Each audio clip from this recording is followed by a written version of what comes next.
Hello friends, જય માતાજી।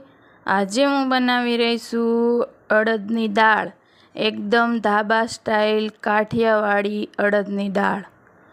આજે હું તમને આપીશ ધાબા સ્ટાઇલ અડદની દાળની રેસિપી। તો ચલો બનાવીએ આપણી અડદની દાળ। તો સૌ પ્રથમ અહીંયા મેં લઈ લીધી છે 1 પોણી વાટકી અડદની દાળ। તો મેં અહીંયા 3 જણા માટે અડદની દાળ બનાવી રહી છું। તો તમે કોઈ પણ મુઠ્ઠીના માપથી સેટ કરી શકો છો। 3 મુઠ્ઠી, 1 જણ માટે 1 મુઠ્ઠી। હવે આને આપણે પલાળીને રહેવા દઈશું। તો મારી પાસે 15 મિનિટનો ટાઈમ હતો, તો મેં 15 મિનિટ પલાળીને રહેવા દીધી હતી। તમારી પાસે ઝાઝો ટાઈમ હોય તો તમે ઝાઝો ટાઈમ પણ રાખી શકો છો। અહીંયા મેં 3 થી 4 પાણીથી ધોઈ લીધી છે। તમે જુઓ એકદમ ક્લીન પાણી થઈ ગયું છે। હવે આને આપણે નાખી દઈશું કુકરમાં। તો કુકરમાં મેં નાખી દીધી છે દાળ, અને જે વાટકીથી આપણે માપ લીધું હતું દાળનું, એ જ વાટકીથી આપણે 2 વાટકી પાણી લઈ લેશું। અને તમને એવું લાગે નથી સડી તો થોડુંક પાણી તમે ઉપરથી નાખીને થોડીક 1 ચીંટી પાડી શકો છો। ઉપર નાખી દીધું છે મેં 1 ચમચી મીઠું, અને દાળ આપણી ઉભરાય નહીં એના માટે 1 નાની ચમચી તેલ। હવે આને આપણે બાફવા મૂકી દીધી હતી। હવે આપણે જોઈ લઈએ કે દાળ બફાઈ ગઈ છે કે નહીં। તો તમે જો એકદમ દાળ મસ્ત બફાઈ ગઈ છે, અને આપણે આને થોડીક વાર આવી રીતે હલાવી લઈશું।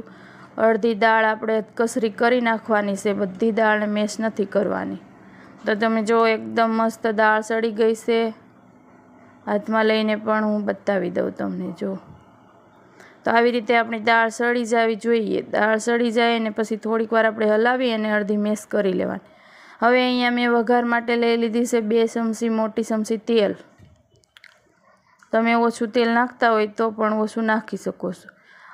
1 ચમચી રાઈ નાખીને આપણે થોડીક વાર ઢાંકી દઈશું, રાઈ ફૂટે ને એટલી વાર। ઉપરથી નાખી દીધું છે અડધી ચમચી જીરું, 1 લાલ મરચાંના 2 ટુકડા કરીને, 1 તમાલપત્રનું પાન, અને 2 લવિંગ, અડધી ચમચી હિંગ,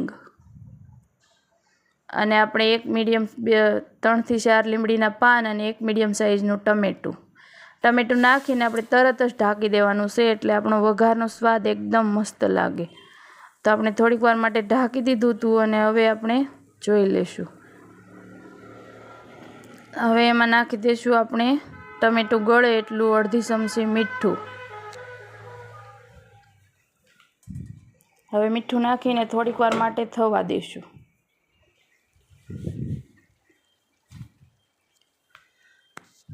હવે નાખી દઈશું આપણે એમાં આપણા મસાલા। તો ટમેટું એકદમ ગ્રેવી થઈ ગયું છે। હવે મસાલા આપણે ઉમેરી દઈશું। મસાલામાં અહીંયા મેં લઈ લીધી છે અડધી ચમચી આદુની પેસ્ટ, અડધી ચમચી લસણની પેસ્ટ। તમારી પાસે લીલું લસણ હોય તો પણ તમે નાખી શકો છો। અડધી ચમચી ધાણા જીરું પાવડર, અડધી ચમચી હળદર પાવડર, અડધી ચમચી લાલ મરચું પાવડર। લાલ મરચું અડધી ચમચી લીધું છે, કેમ કે અહીંયા આપણે મરચી નાખવાની છે, તીખી મરચી વાટીને તે પણ નાખશું આપણે। તો હવે આપણે નાખી દઈશું અડધી ચમચી મરચી, 2 લવિંગિયા તીખી મરચી મેં અહીંયા ખાંડી અને નાખી છે તીખાશ માટે। તમે જે પ્રમાણે તીખું ખાતા હોય તે પ્રમાણે લઈ શકો છો। તો તમે જો ઢાંકીને થવા દીધું હતું તો એકદમ તેલ છૂટું પડી ગયું છે, અને આપણે મસાલો પણ એકદમ મસ્ત ગ્રેવીવાળો બની ગયો છે। હવે એમાં નાખી દઈશું આપણે દાળ નાખી અને આપણે હલાવી અને આપણે જોતા પૂરતું પાણી નાખશું। તો અહીંયા મેં લગભગ અડધો ગ્લાસ જેટલું પાણી નાખેલું છે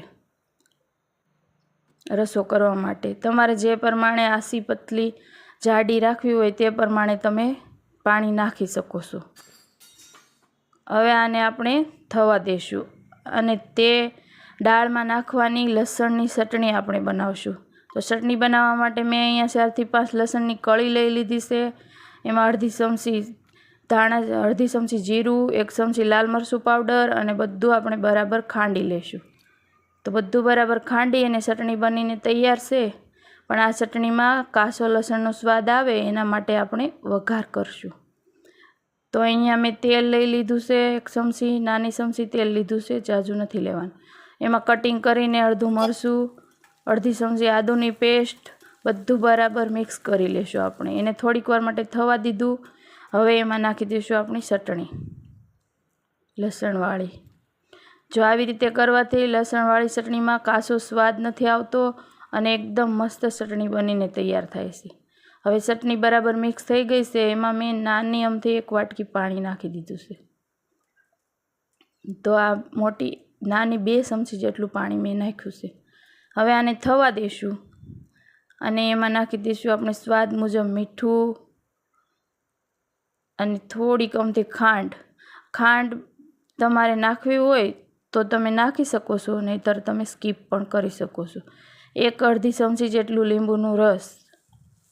તો ચટણી એકદમ તીખી ને મીઠી ખાટી બની અને તૈયાર છે. હવે આપણે જોઈ લઈએ દાળ. તો દાળ પણ એકદમ મસ્ત ઉકળીને સડી ગઈ છે. મસ્ત એકદમ રસો પણ ઘાટો થઈ ગયો છે અને એકદમ મસ્ત. હવે એમાં આપણે નાખી દીધી છે અડધી ચમચી ગોળ. તો તમે નાખવું હોય તો નાખો, નહીંતર સ્કીપ પણ કરી શકો છો. અને અડધું ફાડું લીંબુનું રસ.